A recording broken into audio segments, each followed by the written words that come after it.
Most people don't fail because they're lazy, unmotivated, or incapable. They fail because they're trying to do everything at once. They look at the entire mountain, try to climb it in one move, and then wonder why their nervous system files for bankruptcy. Here's the truth. You don't climb a mountain in one step. You climb it in thousands of small, boring, consistent ones. And the moment you accept that, overwhelm starts to lose its grip. We are not talking about big, dramatic dreams. We are talking about direction.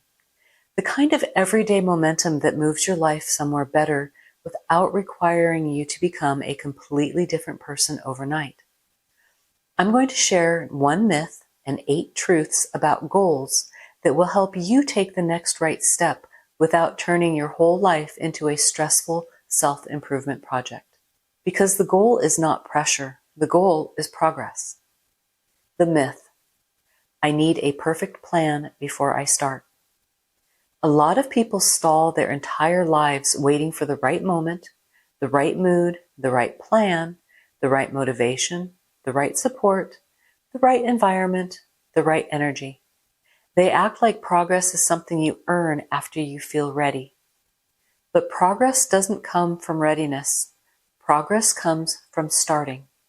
Even if it's small, even if it's messy, even if you don't feel confident.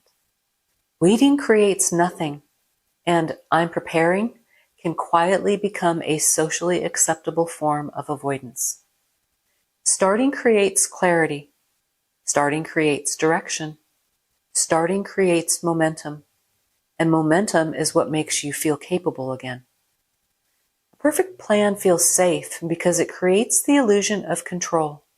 Your brain thinks, if I can just map it all, nothing can go wrong.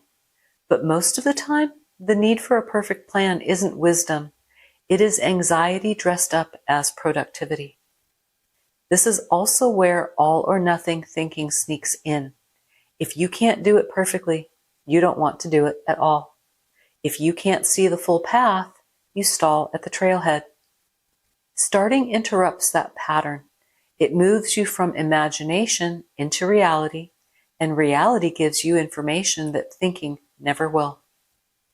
Overwhelm comes from trying to carry the whole future at once. Your brain tries to solve the entire problem in one sitting, and when it can't, it panics. That panic gets mislabeled as I'm not disciplined or I can't stick with anything. But the truth is you don't need to do the next 100 right things. You need to do the next right thing. One, then another. That's how people change their lives without burning out and quitting. Direction is simply choosing where you want to go, then taking a step that matches it. Not a giant leap, a step. Overwhelm shrinks when your focus shrinks. Overwhelm is often a cognitive load problem, not a character problem. When too many tasks, directions, and worries are competing for attention, your brain starts dropping balls just to survive. Then you feel guilty. Then you freeze. Then you fall further behind, and the mountain looks even bigger. Direction reduces that load. It narrows your focus to one clear move. That's why choosing the next right thing is so powerful. It turns chaos into sequence. Your nervous system can handle sequence. It can't handle everything forever, starting now. Truth number 1, small steps beat big intentions. Big intentions feel powerful. They make you feel like you're doing something just by thinking about them. I'm going to change my life. I'm going to become a new person.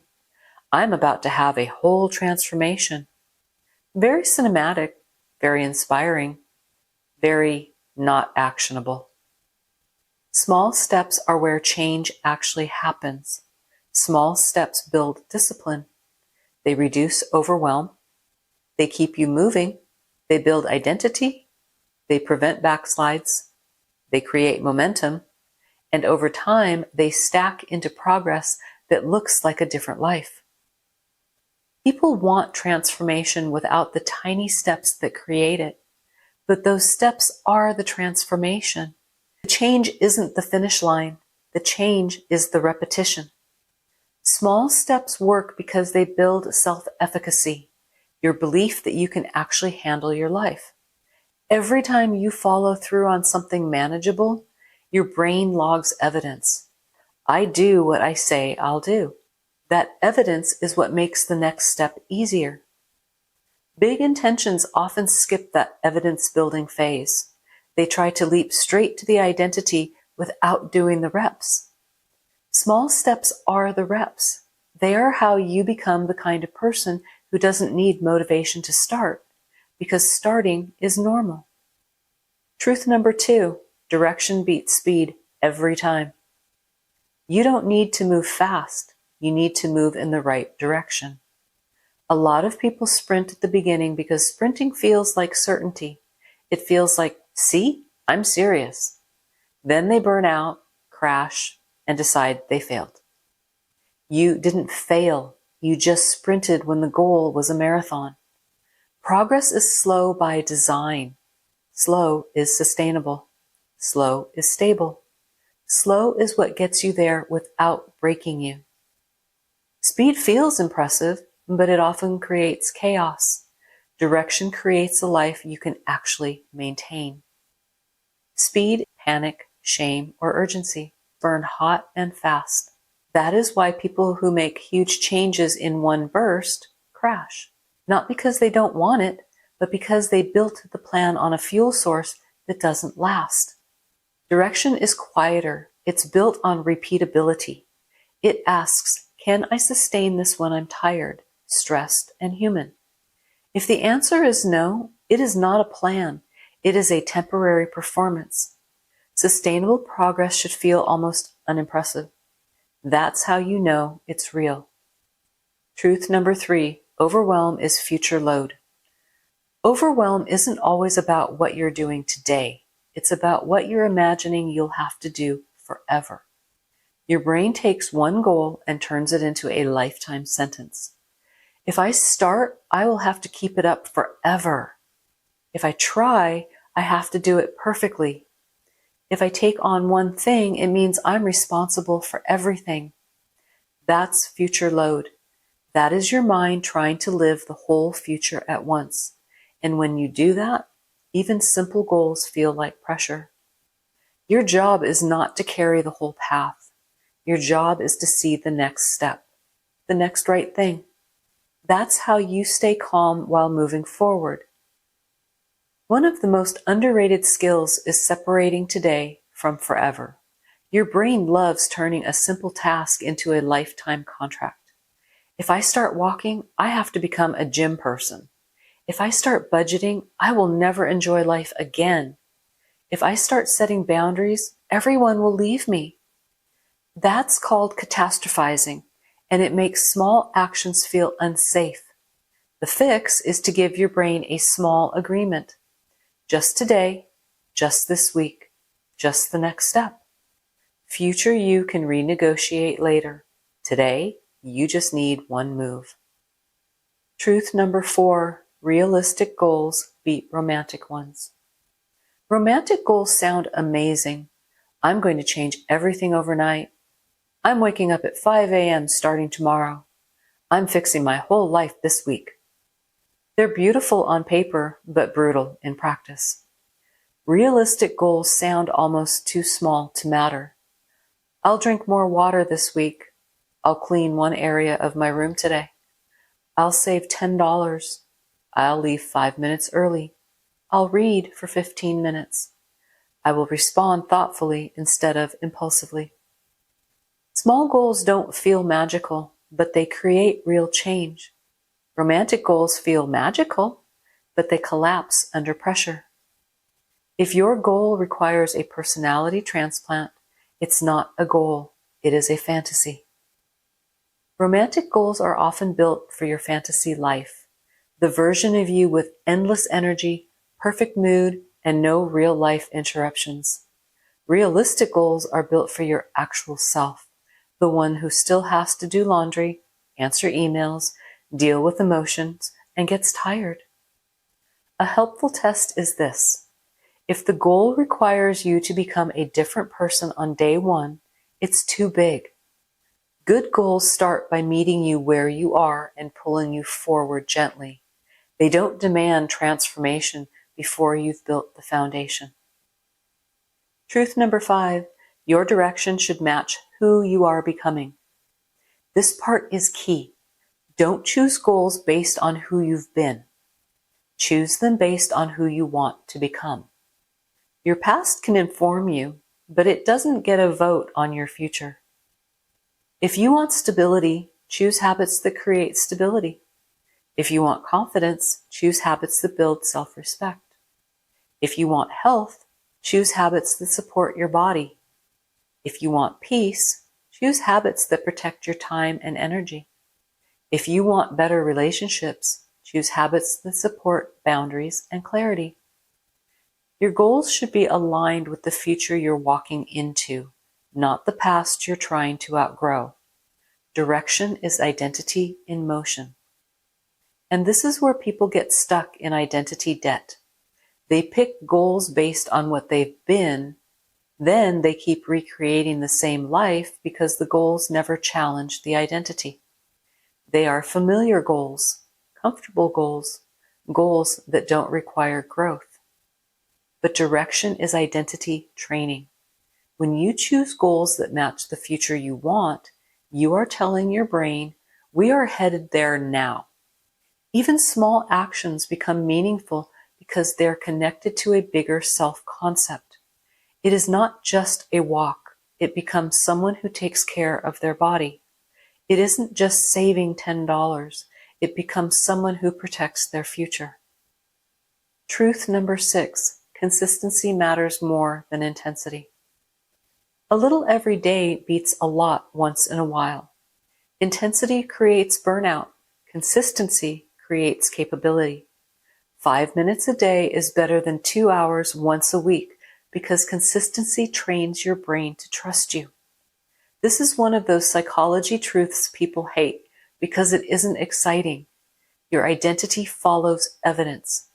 When you show up consistently, your brain starts to believe you are someone who follows through. And when your brain believes that, motivation gets easier because you are not constantly arguing with yourself. Consistency isn't what you do once. It's what you become over time. Consistency works because it turns behavior into automaticity. Your brain loves predictable routines because they reduce decision fatigue. When something becomes a normal part of your day, it stops requiring constant motivation. This is also where implementation intentions help. When X happens, I will do Y. When I make coffee, I will drink a glass of water. When I sit down at night, I will reset one surface. When I get in the car, I will take 3 slow breaths before I start the car. Tiny, attached habits create stability fast. If you feel overwhelmed, don't ask, what should my whole plan be? Ask, what is the next step that would reduce pressure? Not the next step that would impress someone, the next step that would make life easier. If you're overwhelmed financially, the next step might be opening your bank app and looking. Not solving everything, just looking. If your space is in chaos, the next step might be to clean one surface. If your health is slipping, the next step might be to take a 10-minute walk, not to take on a new identity. This is how you build direction without overwhelm. You stop trying to win the whole game. You just make one move that points your life where you want it to go. Truth number 7, progress is not linear, it's directional. You will have bad days. You will fall behind. You will lose motivation. You will slip back into old habits. You will get tired and you will get distracted, and that is normal. Progress isn't a straight line. It is a general direction. The question is never, did you mess up? The question is, did you get back on track? If you get back on track, you're winning. People who succeed long-term aren't the ones who never slip up. They are the ones who don't let a slip become a new identity. A slip doesn't erase progress. It reveals where your system needs support. Most people don't fail because they mess up once. They fail because they interpret the mess up as proof that they can't do it, and then they quit in shame. The skill is recovery, returning to the path quickly without drama. No identity crisis, no punishment plan, just, okay, I drifted, let's get back on track.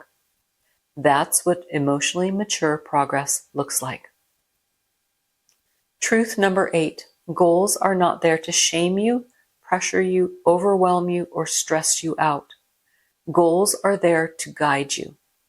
This way, not that way. Forward, not sideways. Intentional, not chaotic. Stable, not reactive. Think of goals like a compass, not a courtroom. They don't exist to judge you. They exist to point you. And if a goal is only making you feel worse, it is not guidance, it is punishment. Adjust it. The right goals don't crush you. They steer you. So if your goals only make you feel guilty, they are not guiding you, they are bullying you. A good goal should create clarity and direction, not constant self-criticism. This is why adjusting goals is not failure. It's intelligent. If the goal is too big, shrink it. If it's too vague, define the next step. If it's too harsh, make it more humane. The point of goals is not to prove your worth.